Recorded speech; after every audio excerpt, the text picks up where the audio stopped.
wakamuinua kuwa mfalme. Oya, ule uchunga kondoo ni wadharau. Wenzake walikuwa wanajeshi.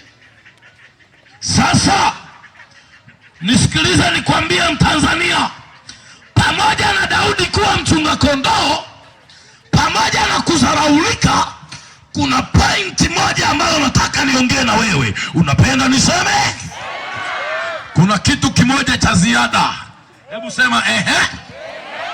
Kitu chenyewe, Daudi pamoja na kudharaulika, pamoja na kuonekana hafai, pamoja na kuwa mchunga ng'ombe na kondoo, ndani ya Daudi, hebu sema ndani ya Daudi, ndani ya Daudi huyu kulikuwemo Bwana wa majeshi, mfalme wa wafalme, Mungu wa Israeli alikuwa ndani ya Daudi.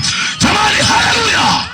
Mwandishi Paulo anasema hata kama tutaonekana wajinga, lakini hatutapotea, maana Kristo Yesu ameshatuokoa, ametustahilisha katikati ya wale wasiostahili. Jamani, haleluya! Akiwa anachunga ng'ombe, mbuzi, kondoo, Daudi akachunga. Mimi uzuri nimewahi kuwa mchungaji mzuri wa ng'ombe. Mimi nimezaliwa, babangu alikuwa na ng'ombe 300 na mbuzi kama 450 hivi.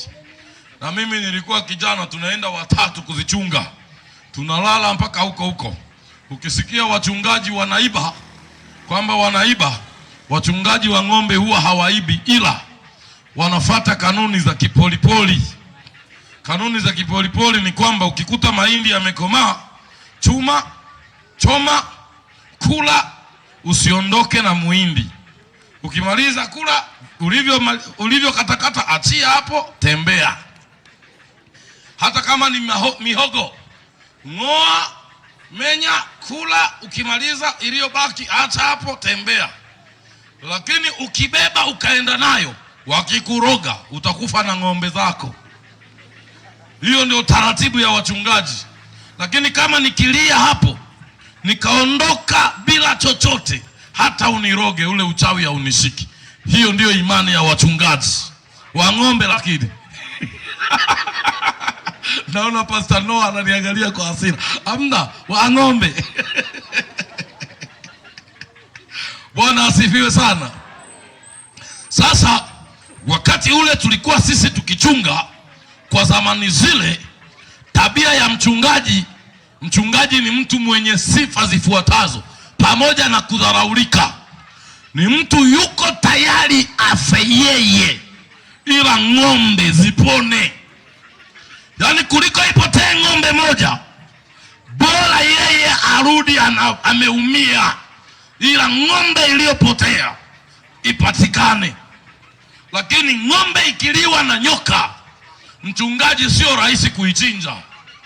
Ili mchungaji aichinje, ni mpaka ajiridhishe ile ng'ombe imekufa. Akijisukuma hivi inatoka povu tu, hapo ndo ataamua kuichinja, aichune. Lakini kanuni yake, miguu yake, kichwa chake na ngozi ataenda navyo mpaka zizini, akaonyeshe kwamba jamani, ng'ombe imekufa, nimechinja na mabaki haya hapa. Ndio sheria ya mchungaji. Kwa hiyo Daudi, pamoja na kuwa na roho ya Bwana, alikuwa ana principles zote za kichungaji. Akawa akichunga kundi limekula masaa ya jioni, saa 9 kwenda saa 10. Huo kwa mchungaji wa ng'ombe, mbuzi, kondoo, hayo ndio masaa ng'ombe wameshiba, wanatakiwa wakanywe maji, alafu watafutiwe kivuli wapumzike. Wachungaji sijui wapo hapa, wangenisaidia tu kusema ndio. Kwa hiyo ng'ombe akishakunywa maji pale, unamtafutia kivuli, analala kidogo, ili saa 1, saa 2 unawasha tochi yako, unaswaga, ng'ombe wanaanza kuongoza, wanarudi nyumbani. Sasa Daudi, wakati wa ng'ombe wake wamekunywa maji, wamekwenda kupumzika kidogo kwenye kivuli, ghafla Yeye naye anasema na mimi nioge sasa, ninywe maji sasa, nile sasa, nipumzike kidogo, ili baadaye niswage kundi turudi nyumbani. Ara, akasikia ngurumo ya mnyama. Ile ngurumo inaria.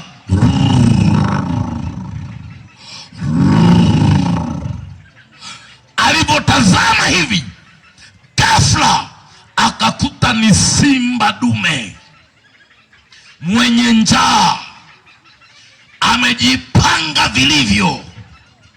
Hasira yake ni kulalua kundi la ng'ombe wa baba wa Daudi, kundi la kondoo.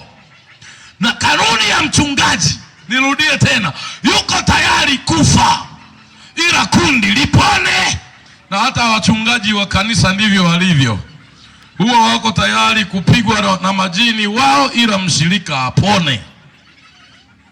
Sasa Daudi akawaza, akiangalia mkononi mwake hana mkuki, hana mshale, hana ile element ya kuvaa kukinga, hana hata ngao ya kuzuia, hana hata bullet proof kwamba atapigwa ile kuta isimuingie. Amna, kavaa nguo ya kichungaji, kanzu tu na kasweta. Simba anaunguruma, Daudi hana hata kisu, anaangalia alichoshika ni fimbo, akiangalia chini ni mawe. Wakati huo haya majamaa, huyu simba ana nguvu, makuta yake yamechanua. Akigusa tu uso wa Daudi anaondoka na nyama, lazima Daudi auawe. Lakini ghafla Daudi akawaza, sina silaha ya kunitetea, sina kitu cha kunisaidia, sina uwezo wa kuua simba kwa nguvu zangu. Lakini akakumbuka yuko Mungu wa baba yake Ibrahim na Isaka na Yakobo, yuko Mungu anayeabudiwa pale Bethlehem na baba yake Yese. Akasema hayuko mbali, yuko hapa nilipo. Haleluya, haleluya, haleluya, haleluya, haleluya. Unapenda nikwambie, Mungu wetu yuko mahali hapa. Lugha yetu sisi Waha huwa tuna neno moja la Kiha, tunasema iyo maana dusenga ila komeye. Yaani Mungu tumwabudue ana nguvu. Lakini sifa mojawapo ya Mungu wetu haabudiwi kwa kuangalia kibla peke yake. Mungu wetu yuko kila mahali kwa wakati mmoja. Yaani siku moja, unajua, nilipanda gari na jamaa mmoja, wale watu wenye kufuga majini. Tukashuka ile gari pale Singida mjini. Wale makonda wakatuambia, nendeni mkachimbe dawa, dakika 10 mrudi kwenye gari tuondoke. Sasa nikawa mimi naenda kwenye choo moja. Ile choo watu hawaingii, na walinzi wanasema kwenye mlango na huu mtu asisogee. Watu wamekufa hapo kwa sababu wakifika tu wakijisaidia wanaanguka, wanakata roho. Walishakufa watu 4. Kwa hiyo bosi kafunga hii milango kwa sababu kuna masatuani, mpaka atakapokuja shehe asome dua haya masatuani yaondoke, ndipo ataruhusiwa mtu ajisaidie. Mimi nikasikia ile kauli, aro bendera chuma mlingoti chuma, mtu mzima hatishiwi nyau. Yaani niogope kunya eti kisa kuna majini ananyonga watu? Acha utani wewe, acha utani, roga wengine, sio mtoto wa Yesu. Mtu mzima haogopi majini. Jamani, haleluya. Mwangalie mwenzako, muulize swali, unaogopa majini wewe? Kama unaogopa majini, wewe sio mtu mzima, wewe bado ni mtoto. Sikiliza wakubwa waongee, kaa kimya. Jamani, haleluya. Nikamwambia yule jamaa, afande, mimi nataka kunya umo, na kama nataka kunya umo, wewe usinilinde, mimi nitakuja mzima, na kila atakayebanwa akiingia huko atatoka salama. Akaniuliza, we ni mtaalamu? Nikasema, mtaalamu wa nini? Hapana, sio mtaalamu, lakini ni mtoto wa simba wa kabila la Yuda. Naingia humo sio peke yangu, anaingia kamanda manyota, Jehova Mungu wa Israeli. Jamaa akaniambia hivi, kwani wanaruhusiwa kusali humo? Mungu hasikii maombi chooni. Nikasema, ngoja usikie, ngoja usikie. Yaani nakwenda kwa mbwembwe, kamlango nikakapiga teke, ndi kakafunguka, hapo nikaingia, nasema kibabe, katika jina la Yesu Kristo aliye hai. Napiga magoti pale, nashuka mzigo, vitu vinashuka huku, nasema haleluya, orabakondi rabakosia. Wakati nanena kwa lugha, vitu vinashuka, vinanyanyuka vile, hata kizunguzungu hakipo. Majamaa yamesimama nje, yananiona, yanajiuliza, huyu ni nani? Huyu mmemtoa wapi? Nikamwambia, kazi nimeshamaliza, nendeni mjisaidie, hakuna atakayedhurika. Yule mlinzi akasema, wewe ni pastor? Nikasema ndio. Akasema, usiende kwanza, usiende, nihakikishe kama nitatoka salama. Nikasema haya, na kulinda hapa. Piga kelele kwa Bwana. Yesu ni mlinzi wa watu waliookoka. Huyu Mungu wa Daudi ndiye anayeweza kutetea maisha ya watu walioonewa. Jamani, haleluya. Akaingia yule jamaa, akajisaidia, akarudi, akasema, kumbe bosi aliogopa bule. Nikamwambia, bosi hakuogopa bule, tayari operation imefanyika. Kwa nini natoa mfano huu? Mungu wetu hana mipaka ya kazi, hata iwe chooni anasikia.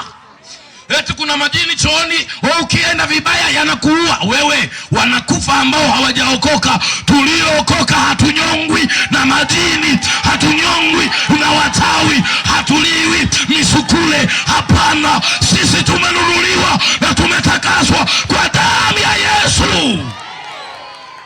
Jamani, haleluya.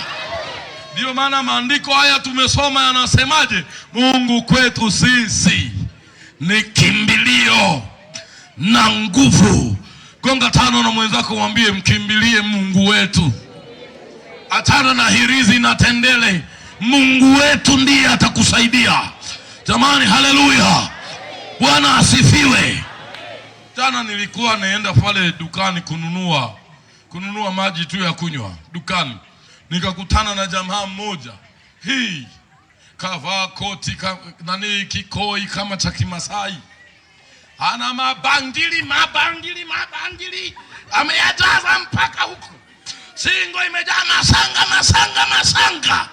Yaani mpaka unamuuliza, unajiuliza, hivi hiki ni kitu gani? Ngozi yake yenyewe nyeusi, eti ndio mizimu imesema hivyo. Yaani hadi nywele ilikuwa rasta hivi, ameweka hadi kule mavipulipuli kule yamejaa, akipita ananuka. Nikajiuliza, ila kumbe bila Yesu kuna mateso. Hadi miguu ameweka yale ambayo ukikanyaga hivi analia ponchogoro, na analikisu na lenye limejaa sanga, na ana kifimbo na chenyewe kina masanga. Sasa mimi nikamwambia rafiki yangu Eric, twende na sisi hapo alipo, tukanunue maji hapo kwenye hilo duka. Wewe, kufika hatujaongea chochote, kusimama tu hivi tukaanza kumuona anaanza hivi. Nikajiuliza, vipi? Anatetemeka tu. Mwenye duka akamuuliza, wewe kaka, kwani nini?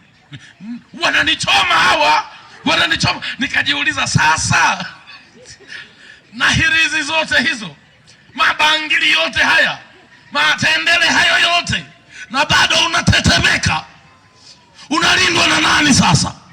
Sisi walokole tuliookoka hatuna tale yoyote, hatuna dawa ya kienyeji yoyote, hatuna hirizi yoyote, hatuna dawa yoyote wala zindiko, ila jina la Yesu limetuweka salama. Sikiliza, Mungu ni msaada unaoonekana tele wakati wa mateso. Sema amen. Unapenda niendelee? Daudi huyu aliposimama mbele ya simba, akaanza simba kunguruma. Alivyomuona Daudi, simba alijua atafika anachukua ng'ombe kiurahisi. Alivyomuona binadamu Daudi, step ya simba ikabadilika, akaanza kuvimba. Anajua hapa ni vita, ni kukabiliana, anajiandaa aende. Lakini Daudi akasema, mimi siji kwa nguvu zangu, siji kwa upanga wala fimbo, ninakuja kwa jina la Bwana Mungu wa baba yangu Ibrahim na Isaka na Yakobo, na leo simba hautachukua ng'ombe. Akamsogelea. Alipomfikia simba ile anaruka, Daudi akadaka mdomo, akakanyaga mdomo, akaanza kuvuta, akavuta, mdomo wa simba ukachanika, na pale pale simba akafa. Unapenda niseme? Hakuna mwanadamu mwenye uwezo wa kuua simba. Nguvu iliyoua yule simba, Bwana mwenyewe alishuka kumsaidia Daudi. Jamani, haleluya, Bwana asifiwe. Daudi kesho yake anarudi eneo lile lile, amemaliza kuchunga, mifugo imekunywa maji, ile inapumzika tu, ghafla ngurumo nyingine nzito kuliko ya simba ikasikika. Ngurumo yenyewe ni ya mnyama mkali.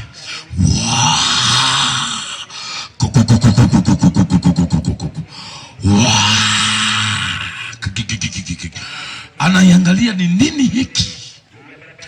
Kumbe ni mnyama yuko zaidi ya chita, ni zaidi ya chui, yule ni zaidi ya duma. Ana umbo kama la duma, ana jina lake, anaitwa dubu. Dubu ni wanyama Tanzania hii hawapo, wako kwenye bara huko la Asia na Amerika, huko Amerika ya kaskazini. Ni mnyama mkali mno. Dubu anatokea na yeye anawinda ng'ombe, anakuja ili akaue. Ghafla Daudi akamwangalia. Daudi hakuogopa, maana moyoni alisema, Bwana aliyenisaidia jana akamuua yule simba, hata leo yupo atanisaidia, na dubu atakufa. Na kweli dubu aliposogea, mtindo ule ule kapigana na Daudi. Daudi hakujeruhika, ila dubu akafa. Ndani ya Daudi imani ikajengeka, ikasema, Bwana ndiye nguvu zangu, Bwana ndiye anisaidiaye.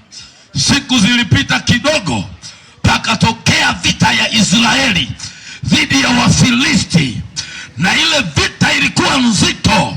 Hawa watu wa Israeli wakapanga sehemu moja inaitwa Ebenezeli, lakini wengine wa Wafilisti wakasimama pale Gaza, wanakabiliana kivita.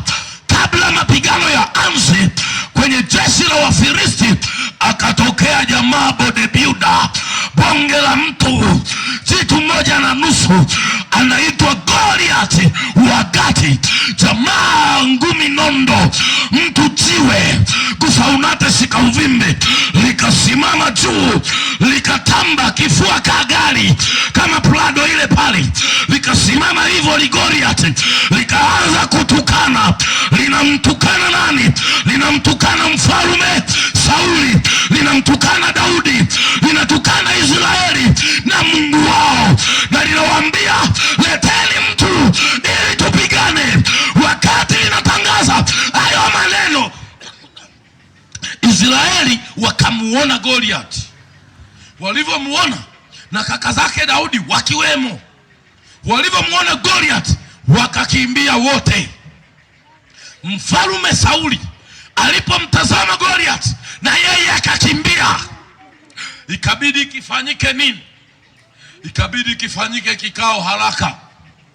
Kikao chenyewe, Mfalme Sauli akaitisha watu, akawaambia watu watangaze, maafisa wa usalama, viongozi wa serikali watangaze kwamba mtu yeyote mwenye nguvu atakayejitokeza aje apigane na Goliath, na akapigana naye akafanikiwa kumuua, nitampa heshima kubwa. Heshima yenyewe sio tu nusu ya ufalme, nitamheshimisha kwa heshima ya nyumba ya mfalme kwa kumpa binti yangu wa kuzaa, yani Princess of Sauli. Wakati imetokea huo wito, wanajeshi wote wa Israeli walisema hili dili dirisha hili aliliki, wakalikwepa hilo. Watu wote wenye nguvu, mabondia wa kulipwa, wote walipomuona Goliath na wao wakakimbia, wakasema huyu mtu hapigiki. Lakini Daudi ana historia ya kwamba Bwana ni nguvu zangu, Bwana atanisaidia. Akaenda kwa Sauli akamwambia, mfalme, atafanyiwa nini mtu atakayemuua Goliath? Sauli akamwangalia akasema, unamaanisha nini we katoto? Daudi akasema, mimi nitamuua Goliath. Wanajeshi wote na mfalme wao wakacheka. Tutaona. Sauli akasema, wewe utakuwa shujaa, ututetee. Vaa viatu vyangu, kakavikwa. Vaa gwanda langu, kakavikwa. Chukua upanga wangu, kakapewa. Vaa elementi yangu, kakavikwa. Chukua ngao yangu. Sasa kale ni kakijana kadogo. Mfalme Sauli ni bonge la mtu. Kalivyonyenyua upanga tu, upanga wa Sauli anaoushika hivi, kenye kaliunyenyua hivi. Ile ngao Sauli anaishika hivi, yeye anainyenyua na mikono yote miwili. Akawaza, nikienda na hivi vitu vya watu nitapigwa, bora niviache, nitumie nguvu zangu na Mungu wangu. Jamani, haleluya. Unapenda niseme?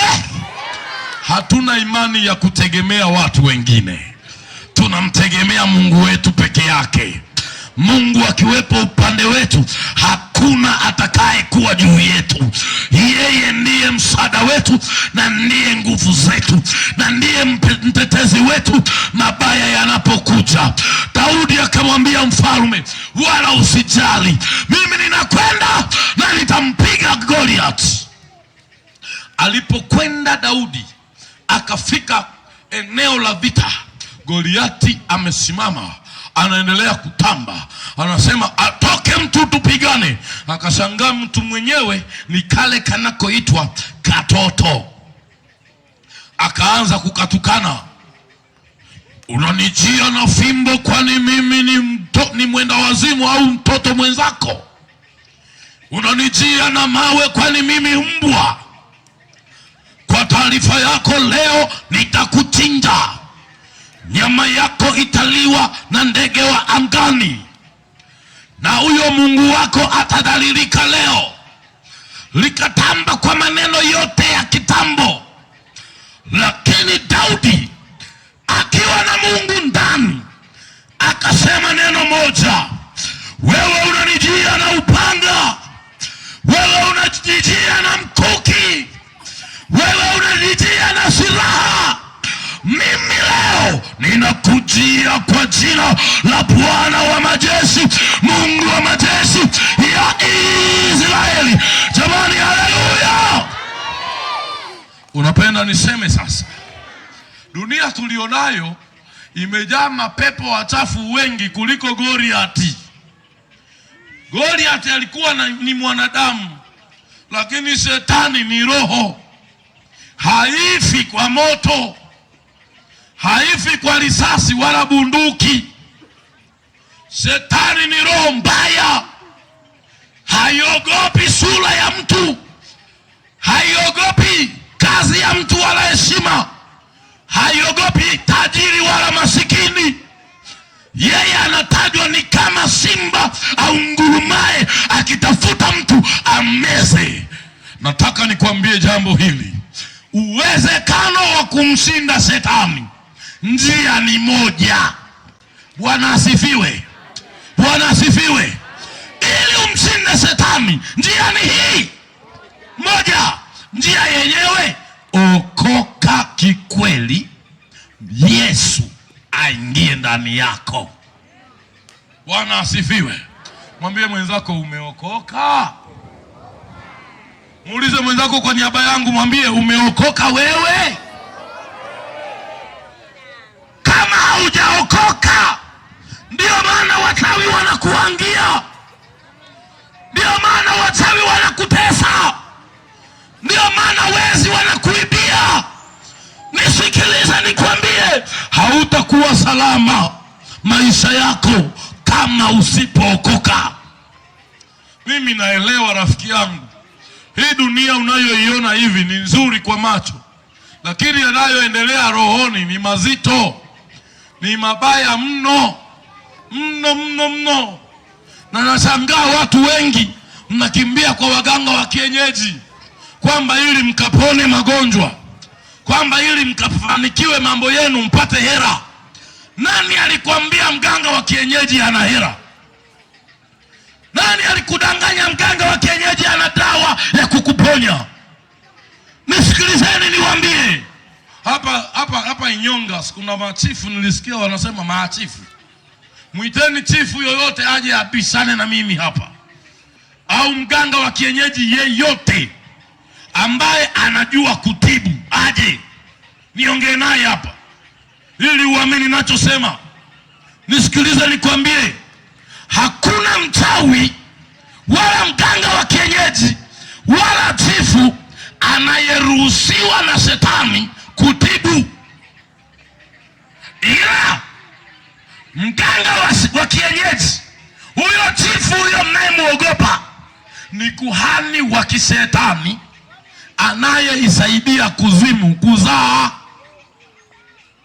Wewe unaenda unataka akuondolee mkosi ili ufanikiwe kwenye mambo yako, na anakuchanja chale, anakupa dawa na masharti, unatoa na kafara, unaona kama ile mikosi imeondoka, na unashangilia, unasema yule mganga kiboko. Nisikilize leo nikwambie, nigonge nisigonge, niseme nisiseme. Uzuri mimi nilikuwa kiongozi wa waganga, na elimu ya kiganga naijua, na majini yote ya kiganga nayajua. Kiongozi wa majini ya kiganga anaitwa Ya Muzamiri, na mjini kiongozi anayehusika na connection, kumuunganisha mtu na kuzimu, anaitwa Ya Ruhaku, na jini anayeondoa mikosi na kushikilia uchumi wa mtu anaitwa Alshatu Ya Mufilis. Na wajua wote, na wanategwaje hata wafanya biashara. Hata hapa niliona kuna sehemu nimepita, ukifika pale mbele kuna sehemu wanauzauza TV za Alitop Hisense pale barabarani. Kuna kibarabara kinakata kona, ukikata kona tu hapo kuna kama vile junction fulani, hapo kuna mahali wamefugia majini.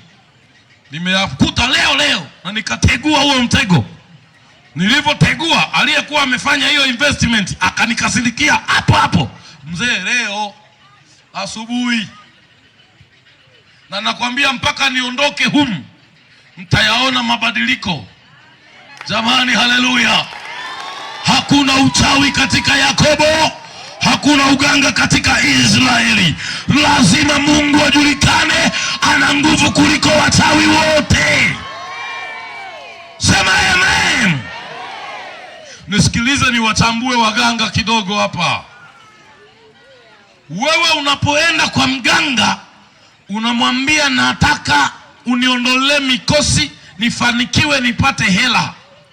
Mganga kitu cha kwanza anachokiangalia ni mkono wako wa kulia. Huu hapa. Hebu jiangalie mkono wako. Hivi kama mimi. Unaona nini kwenye mkono? Naomba mtu mmoja tu. Eti baba mchungaji, wewe unaona nini kwenye mkono wako? Mistari. Na wewe unaona maisha yako. Hii ndio inayoeleza wewe ni nani duniani. Hii ndio inayoeleza wewe ili ufanikiwe unatakiwa ufanye nini. Hata ndoa yako iko hapa mkononi. Ukisikia mtu ni tajiri ana magari yako mkononi mwake. Ukisikia mtu ana mke mzuri, sijui mume mzuri, ana watoto wengi, watoto wako mkononi. Kwa hiyo mganga anapouangalia mkono wako anayashika maisha yako. Bwana atusaidie. Bwana atusaidie. Watu wa Inyonga mnanielewa?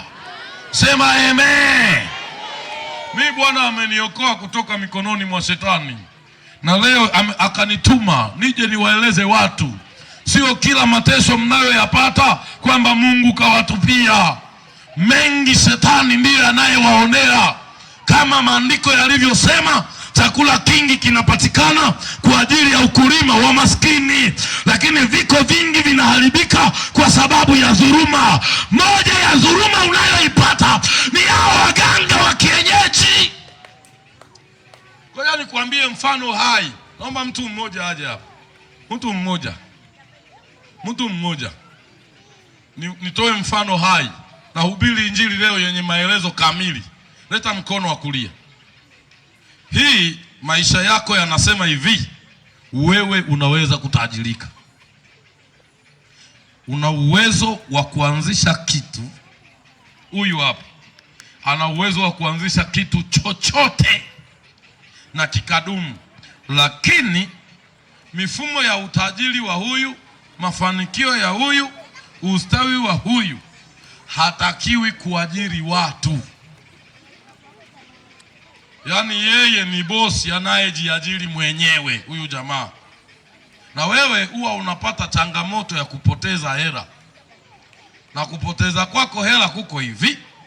Unashare mambo yako na watu wengine. Ukimwazima mtu hela hakulipi.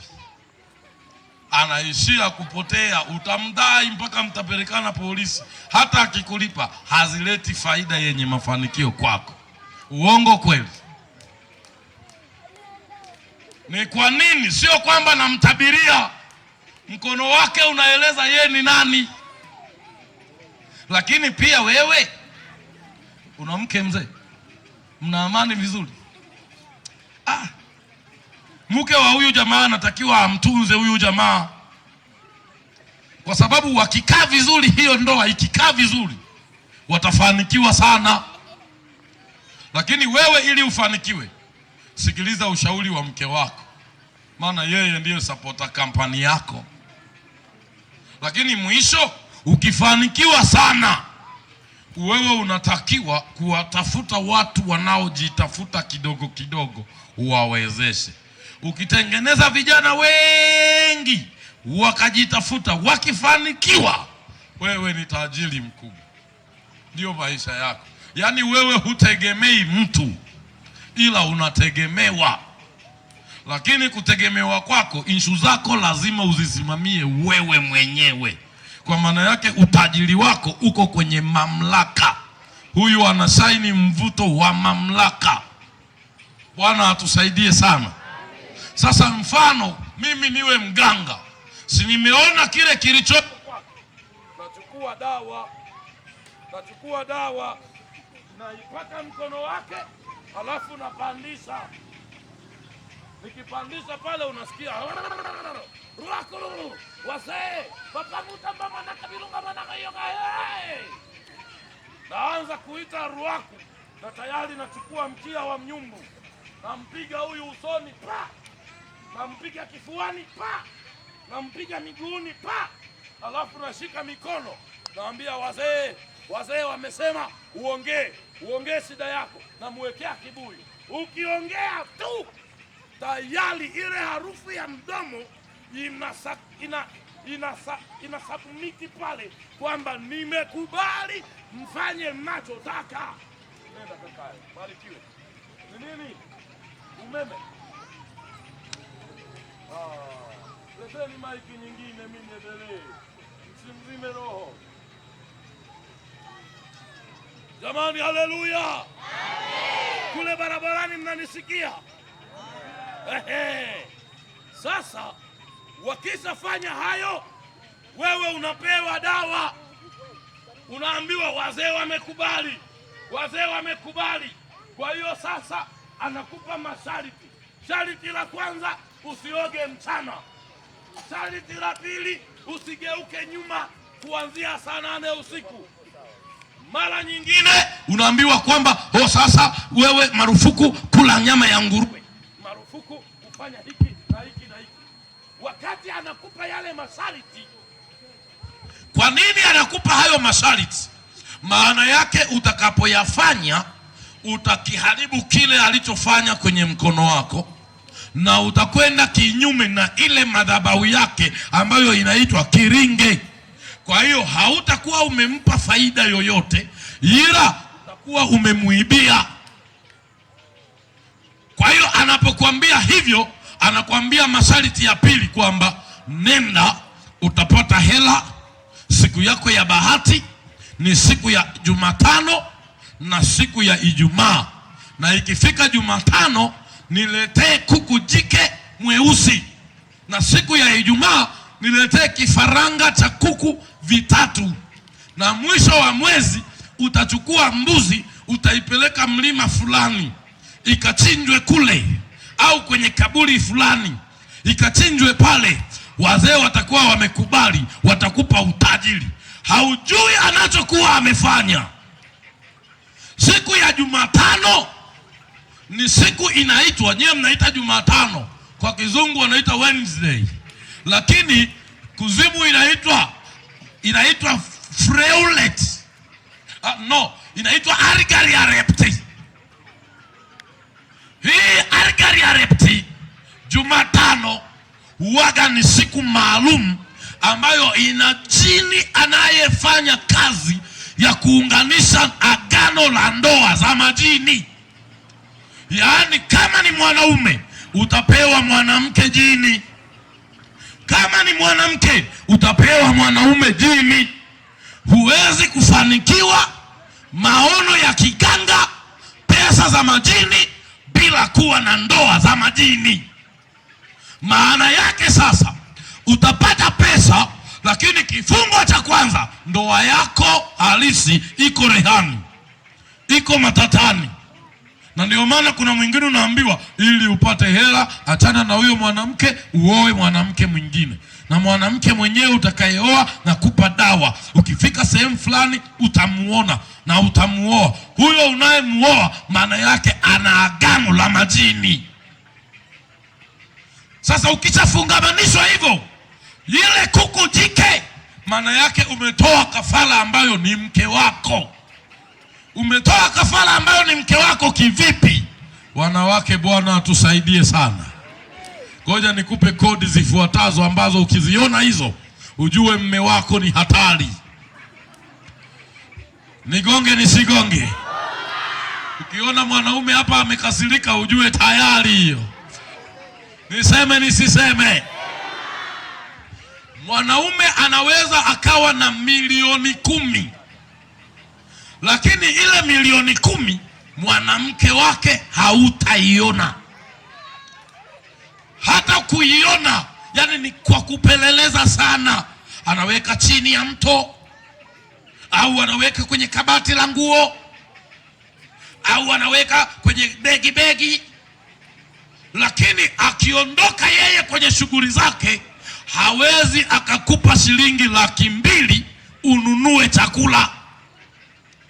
Akikupa hela nyingi ni 2,000, na hiyo 2,000 akija utamueleza imefanya kitu gani. Ukiona mume yuko hivyo, sio kwamba ni bajeti, sio kwamba anajitafuta. Zile pesa bado hazijalipia zaka, hajawapa mizimu yake. Lakini mizimu hairuhusu wewe ufurahi. ni mali yake yeye na wale alioambatanishwa nao kiringeni.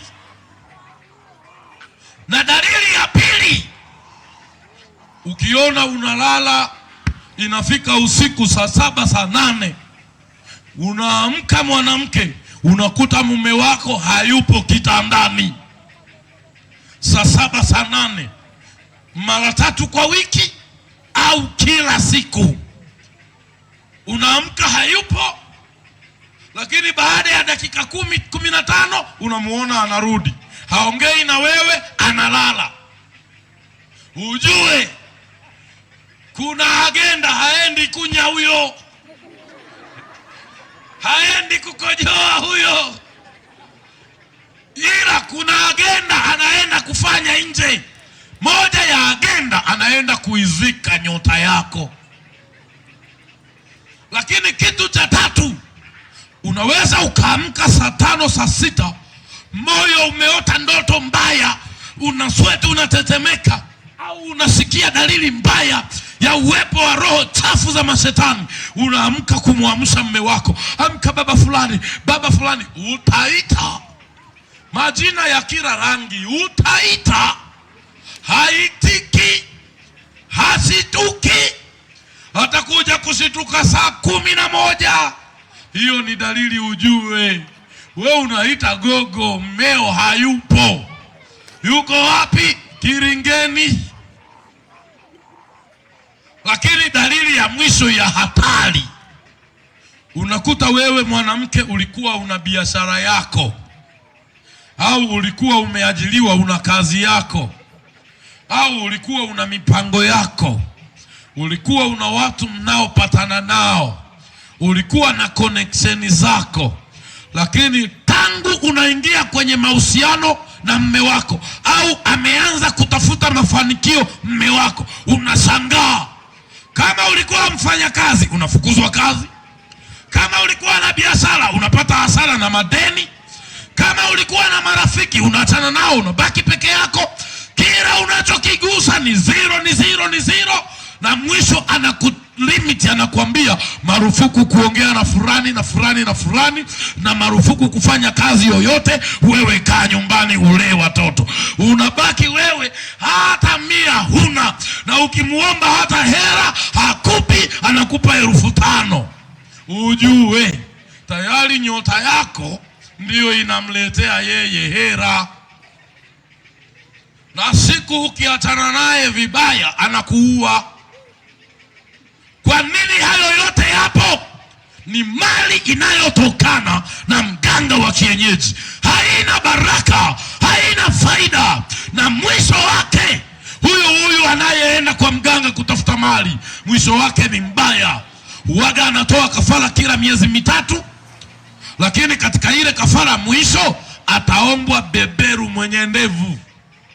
Beberu mwenye ndevu maana yake ni yeye mwenyewe ataliwa. Bwana atusaidie. Ndio maana nataka niwaambie wanaume wenzangu, kula kidogo ulale mapema. Mafanikio mema yanatokana na baraka za Bwana. Na ili baraka za Bwana zikujilie, okoka ili Mungu wa Daudi akawe upande wako. Ndio maana Daudi anaongea maneno haya: Mungu kwetu sisi ni kimbilio na nguvu, ni msaada utakaoonekana tele wakati wa mateso. Jamani, haleluya! Wale watoto wa kuku, wale vifaranga wadogo wadogo anaowapeleka siku ya Ijumaa, lazima ujue Ijumaa ni siku inaitwa Fleuleti. Ni siku ina kazi mbili. Ni siku ya Mungu mdudu arukae, kupanda na kushuka. Ni siku ya ibada ya wajenzi huru, wanachama wakubwa wa ibada za kishetani kama Freemason, machifu satanike, machifu satanisti, makwini masa, maseya kabulalo, pamoja na makarasika. Lakini ni siku pia ya kafara, ni siku ya machinjo. Kwa hiyo anapopelekewa mganga vitoto vya kuku, maana yake watoto 3 kwenye familia yenu, upende usipende, wametolewa kafara. Ndani ya miaka 3 kuna mmoja atakufa.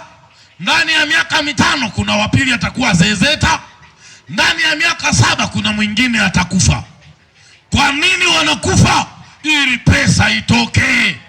Unasikiaga watu wanasema jiunge na mganga kutoka Kigoma, sijui kutoka Sumbawanga, mali bila kafara, pesa za majini, sijui na nini. Hakunaga mali isiyo na kafara.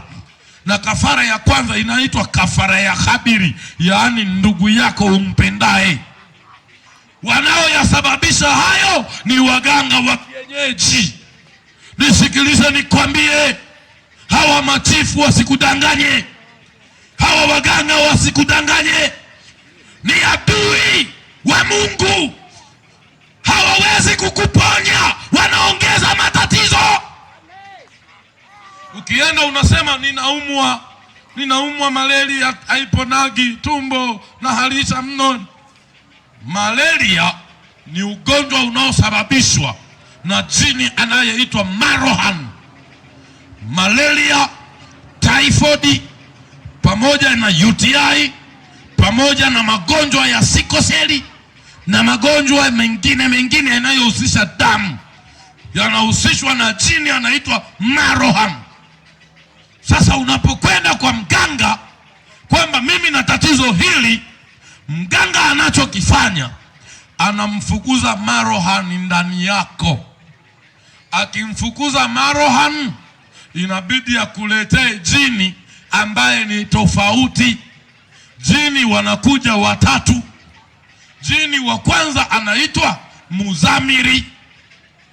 Jini wa pili anaitwa Kaim, na jini wa tatu anaitwa Swaibuzna au Maimuna. Sasa huyu jini Muzamiri kazi yake ni moja.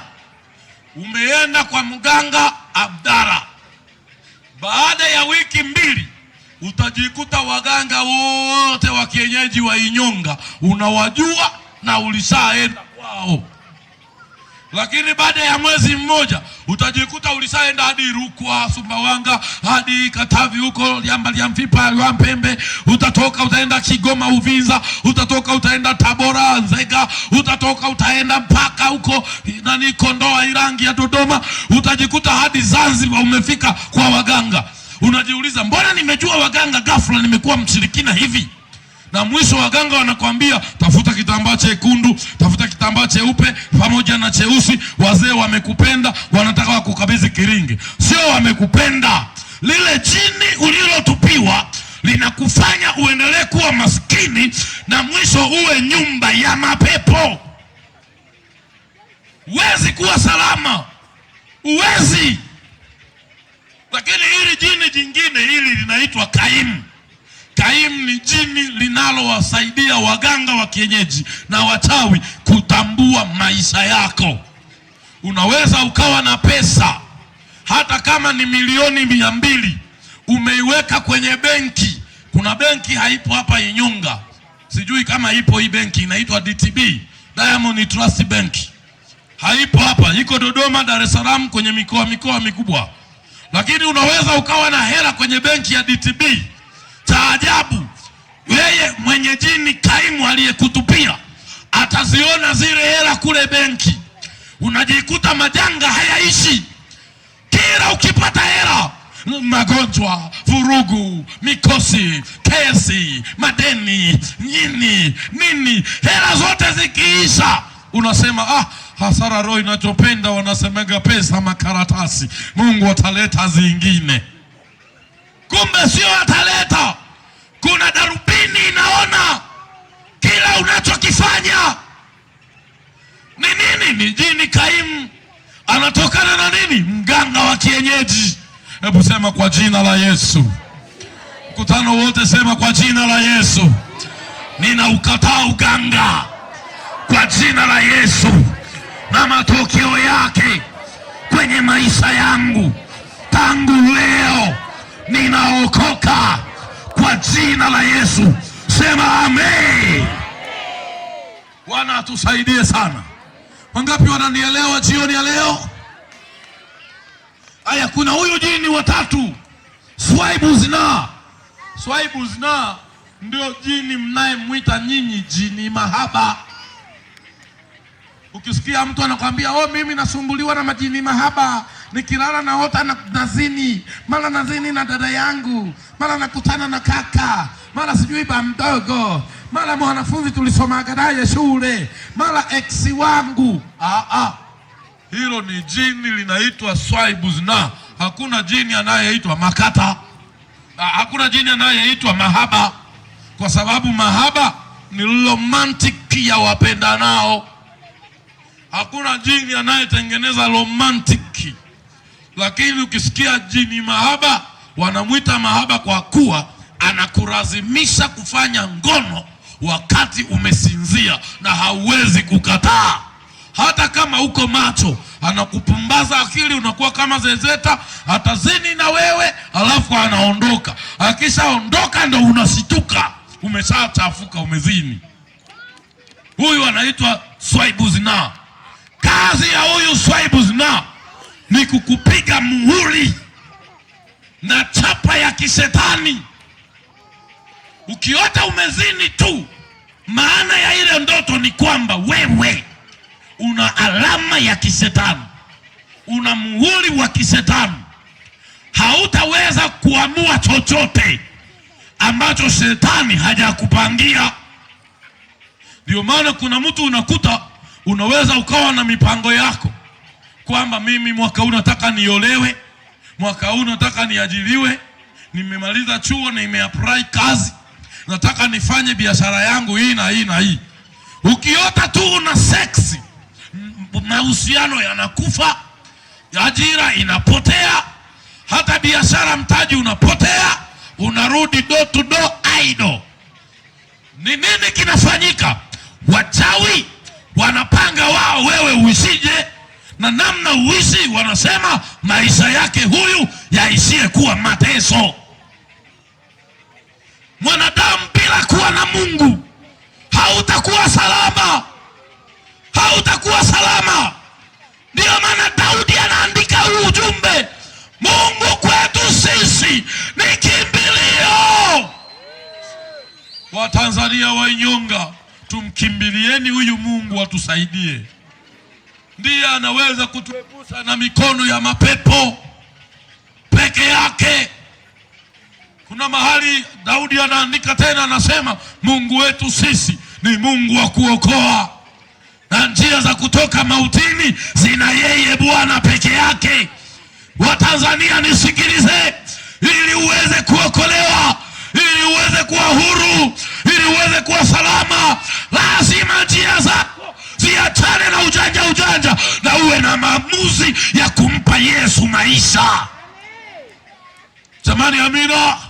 Kutano, haleluya. Angalia mwenzako usoni, kiona amenuna, mpe pole huyo. Huyu jini watatu wanne anaitwa Maimuna. Maimuna mara nyingi huwa ni majina wanayaita hata watu. Hata hapa sijui kuna akina Maimuna, sijui mupo, hamjui tu maana yake. Maimuna ni jina la kabila ya majini.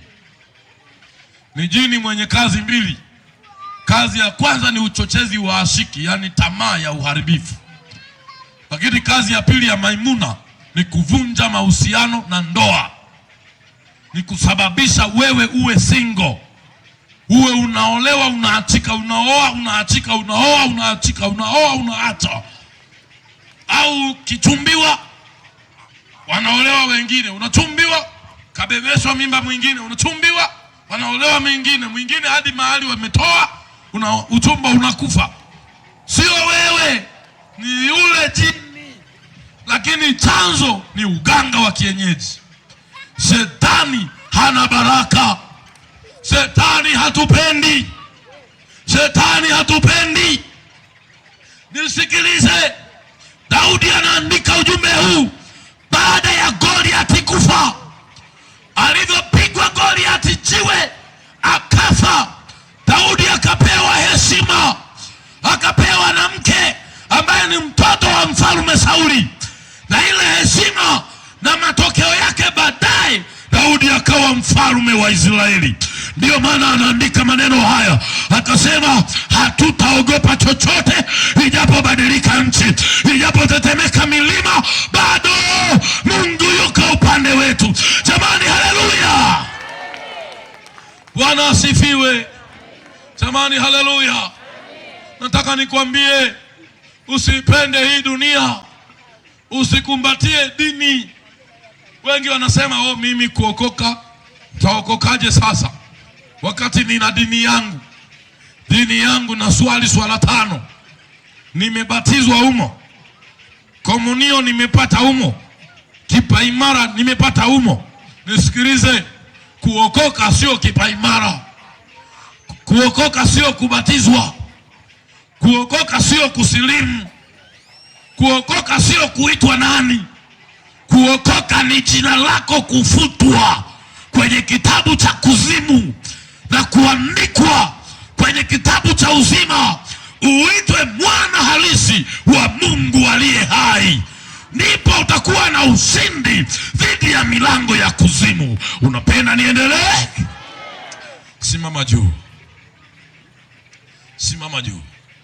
Kesho nitakushuhudia jinsi gani nilivyookoka. Ilikuwaje kutoka kwenye uchifu, ugwiji. Nina shuhuda nyingi ndefu mno, muda hautoshi. Hata mkiniambia nihubiri wiki 3, ushuhuda ule hatutamaliza.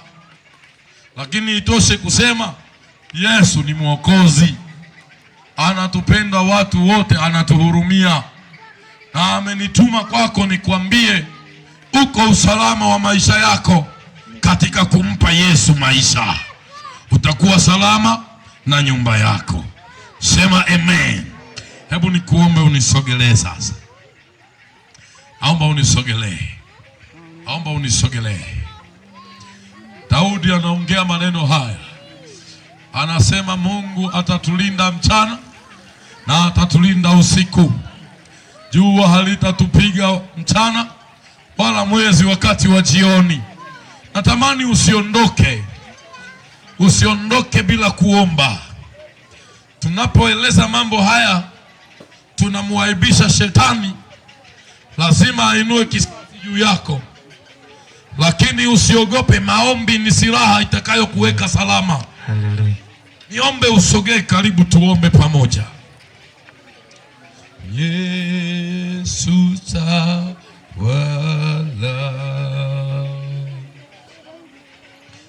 Yesu tawala,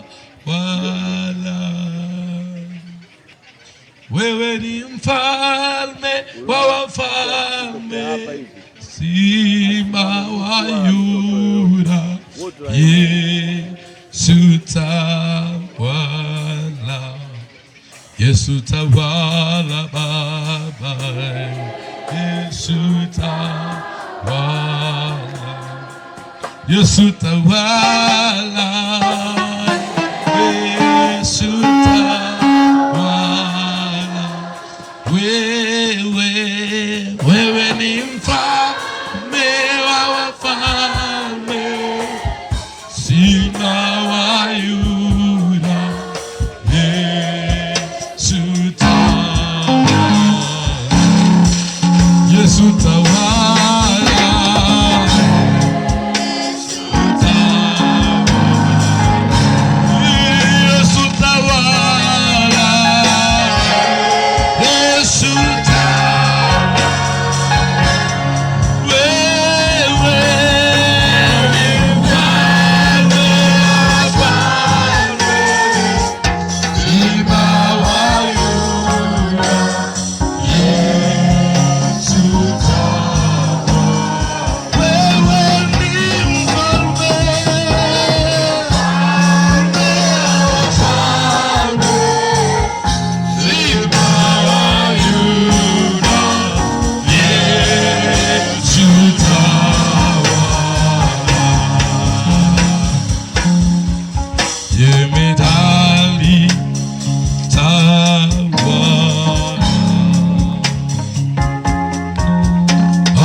katika jina la Yesu Mwokozi.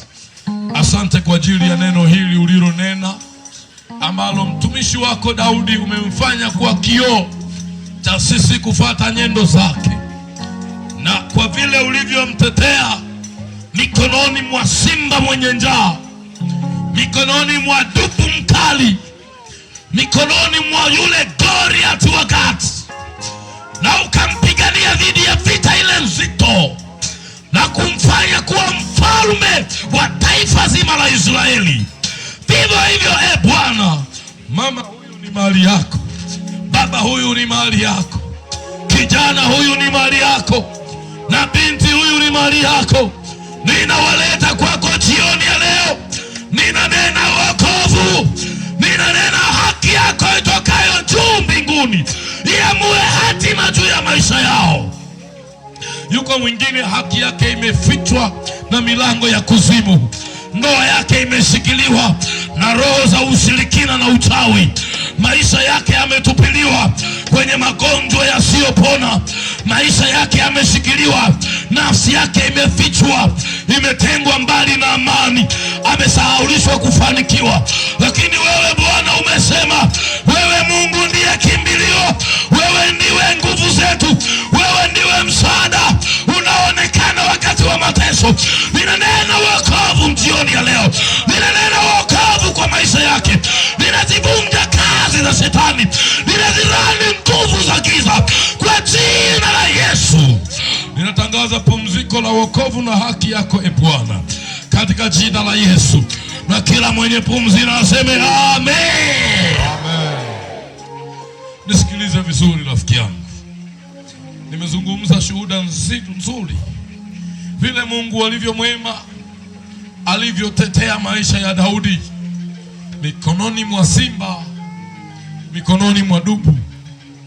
Ikiwa Mungu alimsaidia Daudi vile, hawezi kuacha kukusaidia na wewe. Jamani, Bwana asifiwe. Kinachokutenga mara nyingi mbali na Mungu wako ni njia zako tu.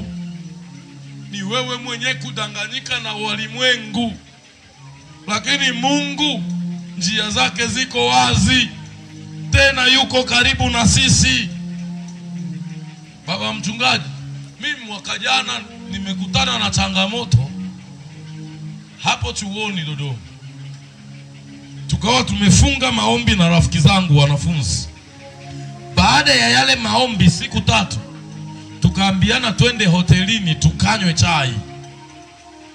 Wakati ninaenda kunywa chai, sikujua kwenye ule mtandao niliokuwepo zamani kabla sijaokoka, wa wale mafreemason wakawepo ambao wanajiita manabii. Sasa wakaenda kwenye hoteli karibu zote za Dodoma, wakapeleka picha yangu, wakalipa na pesa, wakawapa na sumu, kwamba nikifika tu waniwekee sumu kwenye chakula nile nife, ili niache kuiaibisha kuzimu kama hivi. Na mimi sikujua, na Roho Mtakatifu akanificha. Nafika kwenye hoteli moja hivi, kumbe ndo hoteli ya Kinala ambaye ni wakala wa shetani, na sumu imeanzia kwake. Ndugu yangu, wakanipa chakula, juisi, vyote vimejazwa sumu. Nikala, nimemaliza tu kula, mhudumu wa ile hoteli aliambiwa aweke sumu na aniletee. Hakujua anamletea nani, kumbe ananifahamu na hakujua kama ananiua mimi. Akaja akaniangalia nikiwa nimemaliza kula, akaniambia, wewe Sikatekela? Nikasema ndio mimi. Akaanza kulia pale, sasa kwa nini umekula? Nikasema kwani kuna nini? Nenda hospitali haraka, unakufa. Nikasema na niende nyumbani, nitakuwa nakuja hospitali. Wakasema hali ulionayo hata kuishi haiwezekani. Tumbo lilikuwa limevimba, miguu imejaa, macho ya njano, haja ndogo sipati, nikijisaidia ni tudamu tuchache. Watu walionipenda walikuwa wakija wakiniona wanalia, wananiambia bye bye. Lakini Bwana huyu Mungu wa Daudi akisimama upande wako, mauti haitakupata. Wachungaji wa pale chuoni pamoja na mkuu wetu wa chuo wakasema, wewe kijana njoo kanisani. Nikaenda kama mzaa tu, tukaingia pale chapel service, tumepiga maombi siku tatu. Serikali ya chuo wakaniambia, nenda hospitali kahakikishe. Huwezi amini, madaktari wamenipa dawa za kumeza miezi 3 na wameniambia kuishi haiwezekani. Niliporudi hospitali kupima, wakanikuta ini limepona kutoka 72% mpaka 21%.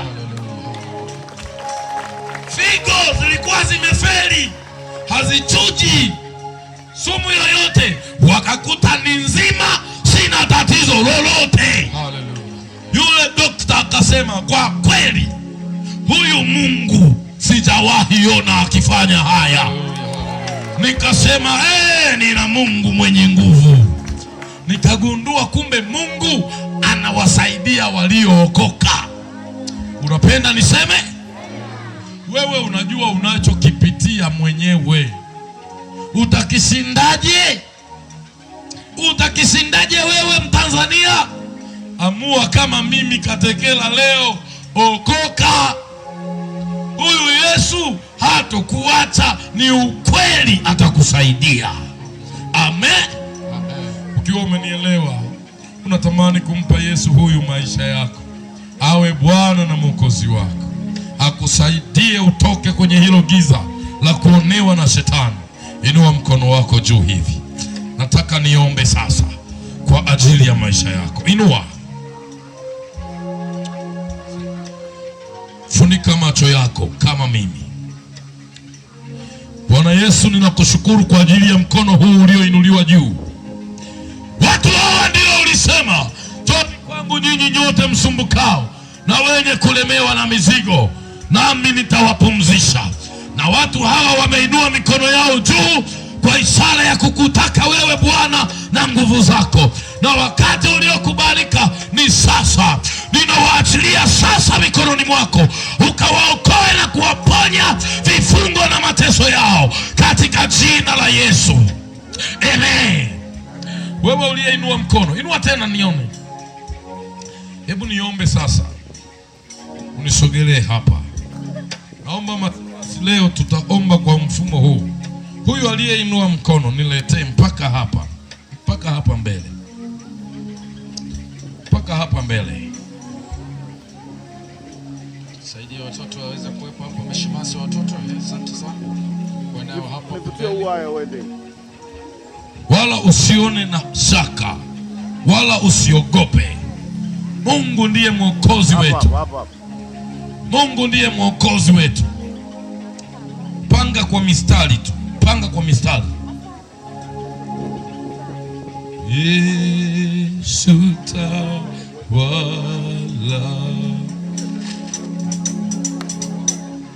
Yesu tawala, wewe ni mfalme wa wafalme, Simba wa Yuda.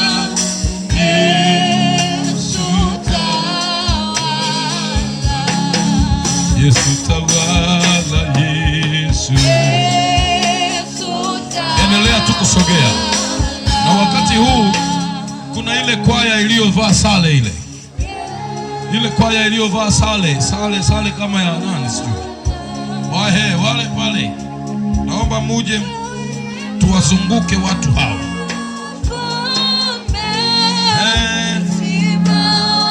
Na kuna na ile kwaya nyingine sijui imeshatoroka ile, sioni.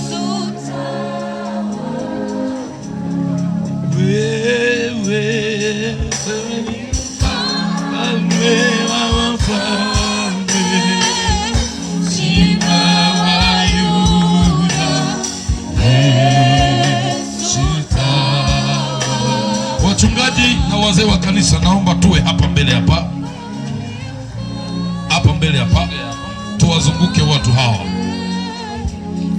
halafu ile timu ya maombi tuzunguke maeneo yote haya ya mkutano. Weka mkono wako sasa kifuani namna hii, halafu funika macho yako. Sema Bwana Yesu.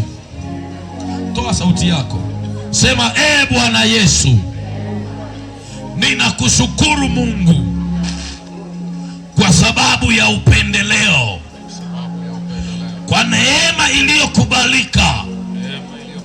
Jioni ya leo umekuja kwa ajili yangu ili kuniokoa, na kwa sababu hiyo Bwana, nimelisikia neno lako, nami sasa nimeamua kukukabidhi maisha yangu. Naomba unisamehe dhambi zangu zote. Ninakiri kuanzia leo nimeamua kuokoka. Yesu, futa majina yangu kwenye kitabu cha kuzimu, kwenye laana za ukoo, kwenye maagano ya kiganga, kwenye kamba za mauti, kiu zote za dhambi. Ninamkataa shetani na kazi zake zote tangu leo. Yesu, ninakupokea. Uwe Bwana na Mwokozi wangu. Unilinde dhidi ya yule mwovu katika jina la Yesu. Asante Yesu. Asante Yesu. Tukusema asante Yesu. Sema tu asante Yesu. Wewe endelea tu kusema asante Yesu. Naomba waombaji sasa, weka mikono yako juu ya watu hawa, alafu tuombe kwa pamoja. Na watumishi wa Mungu wote popote ulipo, hebu omba sasa. Naiita nguvu ya Roho Mtakatifu ikashuke juu ya mtu huyo katika jina la Yesu aliye hai. Na ile kiu ya dhambi, na ile kiu ya mateso, na ile laana ya mauti, na ile vifungo vya kuzimu, ninavikemea. Maagano yote ya dhambi. Naomba vijana msogee, vijana msaidie hawa wanaoangazwa na kwa jina la Yesu.